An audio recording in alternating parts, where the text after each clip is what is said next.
Hi friends, ഇത് നമ്മുടെ മൂന്നാമത്തെ വീഡിയോ ആണ് ചാനലിലെ. ഈ വീഡിയോ ഒരു യൂസർ റിവ്യൂ. നമ്മുടെ വണ്ടി ഞാൻ ഈ ഹാരിയർ EV മേടിച്ചിട്ട് ഇപ്പോൾ 7 മാസമായി, 15,000 കിലോമീറ്ററുമായി. അപ്പോൾ 15,000 കിലോമീറ്റേഴ്സിലെ ഒരു ഫ്രാങ്ക് ആയിട്ടുള്ള ഓപ്പൺ യൂസർ റിവ്യൂ ആണ് ഈ വീഡിയോ കൊണ്ട് ഉദ്ദേശിക്കുന്നത്. മേ ബി ഇനി ഹാരിയർ EV അല്ലെങ്കിൽ EV വെഹിക്കിൾസ് വാങ്ങിക്കാൻ ഉദ്ദേശിക്കുന്ന ആൾക്കാർക്ക് ഒരു പക്ഷേ ഇത് പ്രയോജനപ്പെടാം. അപ്പോൾ ഇതിൽ നമ്മൾ ബേസിക്കലി 4 കാര്യങ്ങൾ കവർ ചെയ്യും.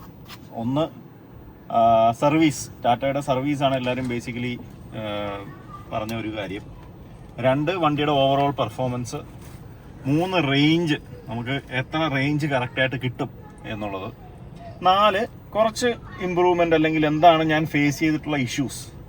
ഈ 4 സാധനങ്ങൾ ആണ് നമ്മൾ ഈ വീഡിയോയിലൂടെ കവർ ചെയ്യാൻ ഉദ്ദേശിക്കുന്നത്. അപ്പോൾ ഒന്നാമത്തെ കാര്യം സർവീസ്. ഞാൻ ഇതിനു മുന്നേ എനിക്കുണ്ടായിരുന്നത് ഹോണ്ടയാണ്. ഞാൻ ഹോണ്ട സിറ്റി ഉപയോഗിച്ചിരുന്ന ആളാണ്. 2 ഹോണ്ട സിറ്റികൾ, 16 കൊല്ലം ഹോണ്ട സിറ്റി ഉപയോഗിച്ചിട്ടാണ് പിന്നെ ഞാൻ ടാറ്റയിലേക്ക് മാറിയത്. അപ്പോൾ ഞാൻ എടുക്കുന്ന സമയത്തും ബേസിക്കലി എല്ലാവരും പറഞ്ഞ ഒരു മെയിൻ കൺസേൺ സർവീസ് തന്നെയാണ്. പക്ഷേ ഞാനിപ്പോൾ 2 സർവീസ് ചെയ്തു. മൂന്നാമത്തെ സർവീസ് ഡ്യൂ. 15,000 കിലോമീറ്ററിൻ്റെ മൂന്നാമത്തെ സർവീസ് ഡ്യൂ ആണ്. ഈ ഫസ്റ്റ് 2 സർവീസിലും എനിക്കൊരു ഇഷ്യൂസും ഫേസ് ചെയ്തിട്ടില്ല. എനിക്കിതുവരെ ഒരു ഇഷ്യൂസും ഫേസ് ചെയ്ത് വന്നിട്ടില്ല. ആദ്യത്തെ സർവീസിലും പ്രത്യേകിച്ച് കോസ്റ്റ് ഒന്നും ആയില്ല. രണ്ടാമത്തെ സർവീസിലും, ആദ്യത്തെ സർവീസ് ഞാൻ എറണാകുളത്താണ് ചെയ്തത്. ഞാൻ വണ്ടി എടുത്തത് ശ്രീകോകുലം മോട്ടോഴ്സിൽ നിന്നാണ്. അവിടെ നിന്ന് തന്നെയാണ് ഞാൻ ഫസ്റ്റ് സർവീസ് ചെയ്തത്. ഞങ്ങളിപ്പോൾ ഗോവയിലാണ്. അപ്പോൾ സെക്കൻഡ് സർവീസ് ബെൽഗാമിലാണ് ചെയ്തത്. ബെൽഗാമിൽ അവർ കുറച്ച് കാര്യങ്ങളൊക്കെ അഡീഷണൽ ചെയ്യിപ്പിക്കാൻ നോക്കി. അതായത് AC ക്ലീൻ ചെയ്യണം, വീൽ അലൈൻമെൻറ്റ് ബാലൻസിങ്, പിന്നെ ഇതിൻ്റെ സൺറൂഫിൻ്റെ ഗ്രീസിങ് എന്നൊക്കെ പറഞ്ഞത്. ഇതൊക്കെ നമുക്ക് ഒഴിവാക്കാവുന്ന കാര്യമുള്ളൂ. ഞാൻ പുറത്ത് ചെയ്തിട്ട് 600 രൂപയുള്ളൂ വീൽ അലൈൻമെൻറ്റ് ബാലൻസിങ്. അപ്പോൾ പൊതുവേ അങ്ങനത്തെ കാര്യങ്ങളൊക്കെ നിങ്ങളുടെ ഒരു ഇതുപോലെ ചെയ്യിപ്പിക്കാം അല്ലെങ്കിൽ വിട്ടുപിടിക്കാം.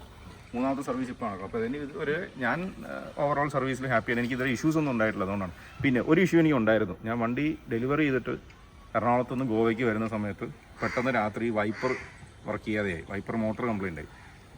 ഭാഗ്യത്തിന് ഞാനൊരു EV സർവീസ് സെൻറ്ററിൻ്റെ അടുത്ത് തന്നെയാണ് എനിക്ക് കംപ്ലയിൻറ്റ് വന്നത്. അപ്പോൾ അടുത്ത ദിവസം രാവിലെ ഞാൻ അവിടെ വണ്ടിയോടെ എത്തിച്ചു.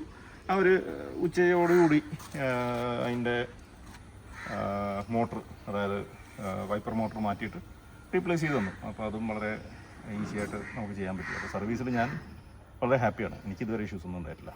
രണ്ടാമത്തെ കാര്യം നമ്മൾ പറയാൻ ഉദ്ദേശിച്ചത് വണ്ടിയുടെ overall experience, driving comfort, performance. അത് നമ്മൾ കൊടുത്ത വിലയ്ക്കുള്ള ടോപ്പ് നോച്ച് പെർഫോമൻസ് തന്നെയാണ്.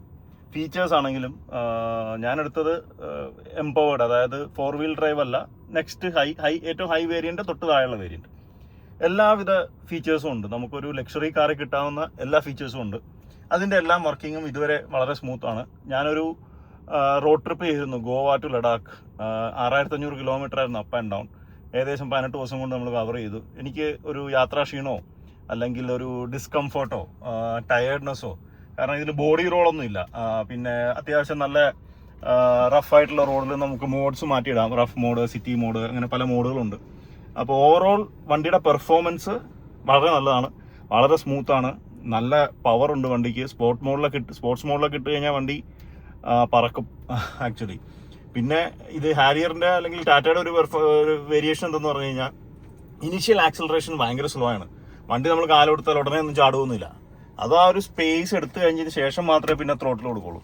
അപ്പോൾ അത് വളരെ കംഫർട്ടബിളാണ്. എൻ്റെ വൈഫ് ഈ വണ്ടി യൂസ് ചെയ്യുന്നുണ്ട്. പുള്ളിക്കാരി വളരെ ഹാപ്പിയാണ്.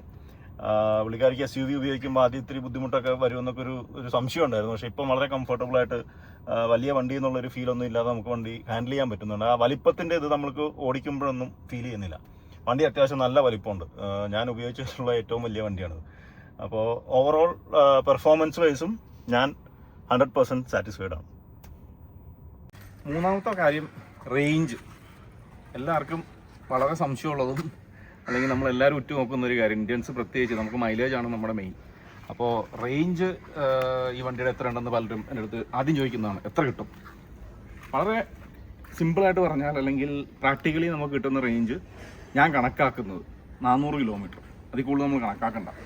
കാരണം ഫുൾ ചാർജ് ചെയ്ത് കഴിഞ്ഞാൽ, ഞാൻ പല റേഞ്ചിൽ ഇത് ടെസ്റ്റ് ചെയ്തു. നമ്മൾ ക്രൂസ് മോഡിൽ ഒരു 200 കിലോമീറ്ററോളം നമ്മളിത് ഓടിച്ച് ടെസ്റ്റ് ചെയ്തു. ഒരേ സ്പീഡിൽ ഓടിച്ച് ടെസ്റ്റ് ചെയ്തു. 80 km/h ഓടിച്ച് ടെസ്റ്റ് ചെയ്തു. 100 km/h ഓടിച്ച് ടെസ്റ്റ് ചെയ്തു. അങ്ങനെ മൗണ്ടൻസിൽ ടെസ്റ്റ് ചെയ്തു, പലയിടത്തും ടെസ്റ്റ് ചെയ്തു. ഓൺ ആവറേജ് 400 to 450 കിലോമീറ്ററാണ് റേഞ്ച് കിട്ടുന്നത്. അത് നമ്മളൊരു 80-90 km/h ഓടിച്ചു കഴിഞ്ഞാൽ 450 കിലോമീറ്റേഴ്സ് 460 വരെ കിട്ടും. നമ്മൾ 70-ൽ ഓടിച്ചു കഴിഞ്ഞാൽ ആണ് അവർ ഈ പറയുന്ന 500 കിലോമീറ്ററാണ് ടാറ്റ പറയുന്ന റേഞ്ച്. അത് നമുക്ക് കിട്ടണമെങ്കിൽ എൻ്റെ 75 kW ബാറ്ററി പവർ ആണ് കേട്ടോ. അത് കിട്ടണമെങ്കിൽ 500 km/h റേഞ്ച് കിട്ടണമെങ്കിൽ നമ്മൾ വളരെ സ്ലോ ആയിട്ട് AC ഒക്കെ ഇല്ലാതെ ലോഡില്ലാതെ ഓടിച്ചാലേ 500 കിട്ടുള്ളൂ. പ്രാക്ടിക്കലി നമ്മൾ ഓടിക്കുമ്പോൾ അല്ലെങ്കിൽ നമ്മൾ സ്പീഡിൽ ഓടിക്കുമ്പോൾ 80 to 90, ഞാൻ ആവറേജ് ഓടിക്കുന്നത് 90 km/h. ഒരു 440 440 ആണ് നമുക്ക് നോർമലി കിട്ടുന്ന റേഞ്ച്. ലാസ്റ്റ് 10% നമുക്ക് ഓടിക്കാൻ പറ്റില്ല, കാരണം അതിൻ്റെ പെർഫോമൻസ് ഡിമ്മാവും. അത്രയും 10%ലേക്ക് നമ്മൾ വണ്ടിയെ സ്ട്രെച്ച് ചെയ്യൂല. നമുക്ക് ചാർജ് ചെയ്യണ്ടേ, ഇനി ചാർജ് ചെയ്യാൻ സ്പേസ് കിട്ടുമല്ലോ എന്നറിയില്ലോ. അപ്പോൾ അതുകൊണ്ട് 90% ബാറ്ററി പവറിൽ 400 കിലോമീറ്റർ ഓടും. അപ്പോൾ ഞാൻ കണക്കാക്കുന്നത് ബാറ്ററി പെർസെൻറ്റേജ് എത്ര ബാക്കിയുണ്ടോ, അതായത് 100% ബാറ്ററി ഉണ്ടെങ്കിൽ 400 കിലോമീറ്റർ എന്ന് പറഞ്ഞാൽ ഇപ്പോൾ 60% ബാറ്ററിയാണ് ബാക്കിയുണ്ടെങ്കിൽ 60 × 4 240 കിലോമീറ്റർ ഓടും. അങ്ങനെ കണക്കാക്കി കഴിഞ്ഞാൽ നമുക്ക് ഈസി ആയിട്ട് വണ്ടി ചാർജ് ചെയ്ത് മാനേജ് ചെയ്തുകൊണ്ട് കൊണ്ടുപോകാം. നമ്മുടെ മനസ്സിൽ 450 500 ഇതിന് റേഞ്ച് കിട്ടും എന്നുള്ളത് കൺസെപ്റ്റ് എടുത്ത് കഴിഞ്ഞ് കഴിഞ്ഞാൽ വളരെ ഈസിയാണ്. 400 കിലോമീറ്ററാണ് റേഞ്ച് എന്ന് മനസ്സിലാക്കി കഴിഞ്ഞാൽ ഈസി ആയിട്ട് മാനേജ് ചെയ്യാം. അതിൻ്റെ അപ്പുറം സ്ട്രെച്ച് ചെയ്ത് നമ്മൾ ലാസ്റ്റ് 0% ചാർജ് വരെയൊക്കെ ഓടിച്ചാലേ ഈ 450 460 ഒക്കെ കിട്ടുള്ളൂ. അതുവരെ എന്തായാലും നമ്മൾ ഓടിക്കില്ല. 400 കിലോമീറ്ററാണ് റേഞ്ച് എന്ന് ക്ലിയറായി മനസ്സിലാക്കി കഴിഞ്ഞാൽ കാര്യം ഈസിയായി. പോയിന്റ് എന്തൊക്കെ ഇഷ്യൂസ്, അതായത് നമ്മൾ വണ്ടി ഓടിക്കുമ്പോൾ ഉണ്ടാകുന്ന ഇമ്പ്രൂവ്മെൻറ്റ്സ്, ചലഞ്ചസ്, ഞാൻ ഫേസ് ചെയ്ത ഇഷ്യൂസ്, ഈ 7 മാസം കൊണ്ട് ഉണ്ടായ ഇഷ്യൂസാണ്. അതിലൊന്ന്, അതെല്ലാ ഇലക്ട്രിക് വെഹിക്കിളിനും ഉണ്ടാണ്. ഈ ഇൻഫോർടൈൻമെൻറ്റ് സിസ്റ്റം ഉണ്ടല്ലോ ഇവരുടെ, ഇതെല്ലാം സോഫ്റ്റ്വെയർ അല്ലേ, അതിലിടയ്ക്കിടയ്ക്ക് ബഗ് വരും. അപ്പം എനിക്ക് മെയിൻലി വരുന്ന ബഗ്, ഫോൺ ബ്ലൂടൂത്ത് വഴി കണക്റ്റ് ആകും. എയർപ്ലേ, അത് നമ്മുടെ ഐഫോണാണ്, അപ്പോൾ എയർപ്ലേ മിക്കവാറും ഇടയ്ക്കിടയ്ക്ക് മിസ്സാവും. അത് ആൻഡ്രോയിഡിൽ അതില്ലെന്നാണ് ഞാൻ മനസ്സിലാക്കിയത്. ആൻഡ്രോയിഡ് കുറച്ചും കൂടെ ഈസി ആയിട്ട് കൺവേർട്ട് ആവും അല്ലെങ്കിൽ കണക്റ്റ് ആവും. ഐഫോണിന് എയർപ്ലേ കണക്ഷൻ ഇടയ്ക്കിടയ്ക്ക് പോകും. ഇന്നലെ എനിക്കിതുപോലെ ബ്ലൂടൂത്തും ഡിറ്റക്ട് ചെയ്യുന്നുണ്ടായിരുന്നില്ല, അപ്പോൾ റീസെറ്റ് ചെയ്യണം. അത് വലിയ പാടുള്ള കേസൊന്നുമല്ല, പക്ഷേ അതാണ് ബേസിക്കലി വരുന്ന ഒരു ബഗ്, ഞാൻ ഫേസ് ചെയ്ത ഒരു ബഗ്. അതർവൈസ് ഇൻഫർടൈൻമെൻറ്റ് സിസ്റ്റം വളരെ നല്ലതാണ്. വേറെ എനിക്ക് വണ്ടി റിലേറ്റഡ് ആയിട്ടുള്ള കംപ്ലയിൻസ് ഒന്നും ഉണ്ടായിട്ടില്ല. പിന്നെ ഒരു മെയിൻ കൺസേൺ, അത് ഈ ഹൈ എൻഡ് വെഹിക്കിൾസിൽ സോഫ്റ്റ് ടയേഴ്സിനാണ് കേട്ടോ. ടയറിൻ്റെ കാലാവധി, അത് ഇപ്പോൾ കമ്പനി ഇട്ട് വരുന്ന ടയർ 15,000 കിലോമീറ്റർ കൂടുതൽ ആരും ഓടിച്ചിട്ടില്ലെന്നാണ് പറയണത്. എനിക്കിപ്പോൾ 15,000 ആയി. എൻ്റെ ടയറിൻ്റെ കണ്ടീഷൻ ഞാൻ കാണിച്ചു തരാം. അത് ആസ് ഓഫ് നൗ ഇനിയൊരു 5,000-10,000 കിലോമീറ്റർ കൊണ്ട് ഓടും. എന്നാലും 20-25,000 കിലോമീറ്ററിൽ ടയർ ചേഞ്ച് ചെയ്യണമെന്ന് പറഞ്ഞു കഴിഞ്ഞാൽ നമ്മൾ ഈ EV കൊണ്ടുണ്ടാകുന്ന ലാഭമൊക്കെ അവിടെ തീരും. കാരണം ഇപ്പോൾ എൻ്റെ ഈ വണ്ടി ഈ കണക്കിന് പോയി കഴിഞ്ഞാൽ നമ്മൾ ഒരു വർഷത്തിൽ 25,000 കിലോമീറ്റർ ഓടും. അപ്പോൾ ഒരു വർഷത്തിൽ ടയർ മാറണമെങ്കിൽ, അത് ഈ 19 ഇഞ്ച് ടയർ എന്ന് പറഞ്ഞത് 20,000 രൂപ ഒരു ടയറിനാണ്. 4 ടയർ മാറുമ്പോൾ 80,000 രൂപയായി. അപ്പോൾ ഓരോ 1-1.5 കൊല്ലം കൂടുമ്പം നമ്മൾ ഈ 9,000 രൂപയുടെ ടയർ മാറിക്കഴിഞ്ഞാൽ 5 കൊല്ലം കൊണ്ട് ഈ 5 ലക്ഷം രൂപ മാറിക്കിട്ടും. അപ്പോൾ അത് എങ്ങനെയാണെന്ന് നോക്കണം. ഇനി മുന്നോട്ട് വണ്ടി ഓടിക്കുമ്പോഴേ അതിൻ്റെ ഇത് മനസ്സിലാവുള്ളൂ. അതാണ് ഞാൻ നോക്കിയിട്ടുള്ളൊരു മെയിൻ നെഗറ്റീവ്. അതർവൈസ് വളരെ കോസ്റ്റ് എഫിഷ്യൻ്റ് ആണ്. വീട്ടിൽ ചാർജ് ചെയ്ത് ഏകദേശം 400 രൂപ 500 രൂപ ഒരു ചാർജിനാവുള്ളൂ. അപ്പോൾ 500 രൂപയ്ക്ക് 400 കിലോമീറ്റർ എന്ന് പറഞ്ഞാൽ കിലോമീറ്ററിന് 1 രൂപ വെച്ചിട്ട് ഇതുപോലത്തെ ഹൈ എൻഡ് ലക്ഷറി വണ്ടി വേറെ ഒന്നും ഓടിക്കാൻ പറ്റില്ല. ഞങ്ങൾ ഈ ഗോവ ട്രിപ്പ് പോയപ്പോൾ, ഗോവ ലഡാക്ക് ട്രിപ്പ് പോയപ്പോൾ ചാർജിങ് ഫെസിലിറ്റീസ് ഇഷ്ടം പോലെ ഉണ്ട്. ചാർജിങ്, ഔട്ട് സൈഡ് ചാർജിങ്ങും ഇന്ത്യയിൽ ഇപ്പോൾ ഒരു പ്രശ്നമല്ല. അതുകൊണ്ട് ചാർജിങ് എന്നുള്ള കൺസേൺ വെച്ചിട്ട് EV വണ്ടി എടുക്കാതിരിക്കേണ്ട. അത് വളരെ നല്ല ഇൻഫ്രാസ്ട്രക്ചറും എല്ലാ കാര്യങ്ങളും വളരെയധികം ഡെവലപ്ഡ് ആണ്. ഞാനീ പറഞ്ഞ കാര്യങ്ങളാണ് എനിക്ക് 7 മാസം കൊണ്ട് വണ്ടി യൂസ് ചെയ്തുണ്ടായ എക്സ്പീരിയൻസ്. മൊത്തത്തിൽ വളരെ നല്ല വണ്ടിയാണ്, നല്ല ഡ്രൈവിംഗ് എക്സ്പീരിയൻസ് ആണ്, നല്ല കംഫർട്ടാണ്, നല്ല ലക്ഷറിയൽ ഫീച്ചേഴ്സാണ്. റേഞ്ച് അത്യാവശ്യം കിട്ടുന്നുണ്ട്. 400 കിലോമീറ്റർ കണക്കായി കഴിഞ്ഞാൽ നല്ല റേഞ്ച് കിട്ടുന്നുണ്ട്.